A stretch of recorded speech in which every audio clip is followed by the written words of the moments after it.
आज चांदवड येथील रेणुका लॉन्स येथे पुण्यश्लोक अहिल्यादेवी होळकर यांच्या पुण्यतिथीनिमित्त यशवंत सेनेच्या सरसेनापती श्री माधवजी गडदे यांच्या नेतृत्वात नाशिक आणि चांदवड देवळा तालुक्यातील धनगर समाजाच्या वतीने भव्य राज्यस्तरीय धनगर समाजाच्या मेळाव्याचं आयोजन करण्यात आलं होतं। यावेळी आलेल्या मान्यवरांच्या हस्ते पुण्यश्लोक अहिल्यादेवी होळकर यांच्या प्रतिमेचं पूजन करून आलेल्या मान्यवरांचं शाल आणि पुष्पगुच्छ देऊन स्वागत करण्यात आलं।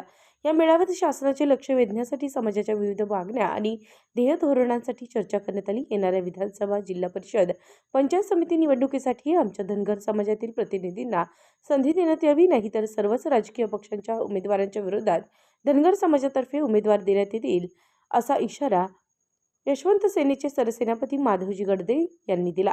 तसेच यावेळी राज्यभरातून आलेल्या धनगर समाजाच्या प्रतिनिधींना शपथ देत समाजासाठी योगदान देण्याचं आवाहन केलं। यावेळी खंडेराव पाटील, उत्तर महाराष्ट्र प्रमुख सौ संगीता पाटील, कोल्हापूर यशवंत सेना जिल्हा प्रमुख तसेच राज्यभरातील सर्व पदाधिकारी आणि समाज बांधव यावेळी उपस्थित होते।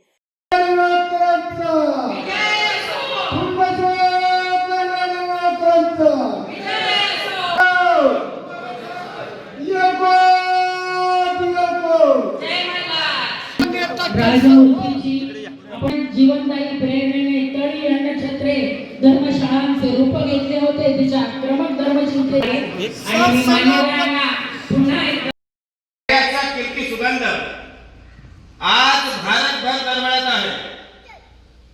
आज ज्या चांदवड नगरी हा मेळावा संपन्न होत आहे, ही चांदवड नगरी ऐतिहासिक नगरी आहे। होळकरांच्या पावन स्पर्शाने पावन झालेली ही नगरी आहे। अशा या नगरीत यशवंत सेनेनं हा जो मेळावा आयोजित केलेला आहे, त्याबद्दल यशवंत सेनेचं सर्वांनी एकदा जोरदार टाळ्या वाजवून अभिनंदन केलं पाहिजे। बंधूंनो, धनगर समाज या देशातला इमानदार समाज आहे। गडदे साहेब, या इमानदार समाजाला समजदार बनवण्याचा आपण यशवंत सेनेच्या माध्यमातून प्रयत्न करत आहात। या प्रयत्नांचं सुद्धा मी मनापासून हार्दिक अभिनंदन करतो। बंधूंनो, धनगर समाज आज कुठे आहे ते फक्त एका मिनिटात सांगतो। हर पांगली मेंढर उभ्यानं भाकर खातो, करून चाकरी मेंढराची इमान मातीशी राखतो। मरण आम्ही आमचं तळ हातावर झेलतो, मरण आम्ही आमचं तळ हातावर झेलतो, काठी हातात आणि वळ पाठीवर सोलतो। कोंड मारा जगण्याचा, कोण मरणाला रडतो, पिऊन अंधार रातचा वाट उजेडाची धरतो। कितीतरी अन्याय झाला असेल, अत्याचार झाला असेल, शोषण झालं असेल, जुलूम जबरदस्ती झाली असेल, पण हा धनगर समाज, हा इथला मेंढपाळ समाज कधी परिस्थिती समोर झुकला नाही, वाकला नाही। परिस्थितीवर मात करून आज हा समाज अंधारातून प्रकाशाच्या दिशेने जात आहे। या समाजाला, या इमानदार समाजाला समजदार बनवण्यासाठी या चांदवड नगरीत आणि येत्या नोव्हेंबर महिन्यात मौर्य क्रांती महासंघाच्या माध्यमातून या ठिकाणी धनगर जागृती परिषदेचं आयोजन करत आहोत। सुदैवाने यशवंत सेनेचा हा मेळावा आम्ही विचार केला, आपण मेळाव्यात गेलो तर या भागातील समाज बांधव आपल्याला भेटतील, त्यांच्यासोबत चर्चा होईल, त्यांच्यासोबत आपल्याला विचार विनिमय करता येईल आणि सर्व समाज संघटनांना सोबत घेऊन या चांदवड शहरात ऐतिहासिक अशी धनगर जागृती परिषद आपल्या शरद पवार समोर आपला धनगरचा उमेदवार उभा केला होता। फक्त 4000 मतांनी शरद निवडून आले। किती फक्त 4000 मतांनी 17 आमदार पाडले तर 5000 पाडले तर एकट्या बाहेर वापरतात कोपऱ्याने। ती मला साथ द्यावं, मला आमदार नाही व्हायचं। त्याला मी मायका शपथ सांगतो, आम्ही का विरोध शपथ, मला आमदार नाही व्हायचं, तुम्ही व्हा आमदार, पण तुम्हाला तिकीट देणाऱ्यांना शटला विचारले ताकद्या महादेव गडदेमध्ये म्हणजे यशवंत सेनेमध्ये, त्यांना मुंबईमध्ये आणून टाकत माझ्यामध्ये, माझ्या संघटनेमध्ये। त्यामुळे तुम्ही कामाला कमी समजू नका।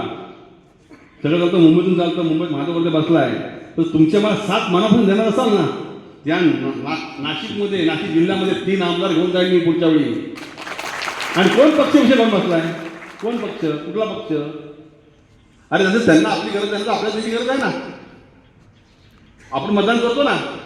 आज मराठा समाजाने बोलून पाडले का नाही? आपण काय बोलत दर्गे पाटील, जे नालायक मराठे त्यांना पण पाडा. तर लगेच एकाची लाईन लागली तिच्याकडे. तो बच्चू कुठे जातोय, तो दुसरा जातोय, तो तिसरा जातोय. का? की मला माहिती आहे की हा जर बोलला तर मी पडीन. मग आमच्या धर्मामध्ये एवढं आहे का नाही? आयला आमचा त्याप्रत आम्ही दुसरा मतदानच करणार नाही. होऊ शकतो ना.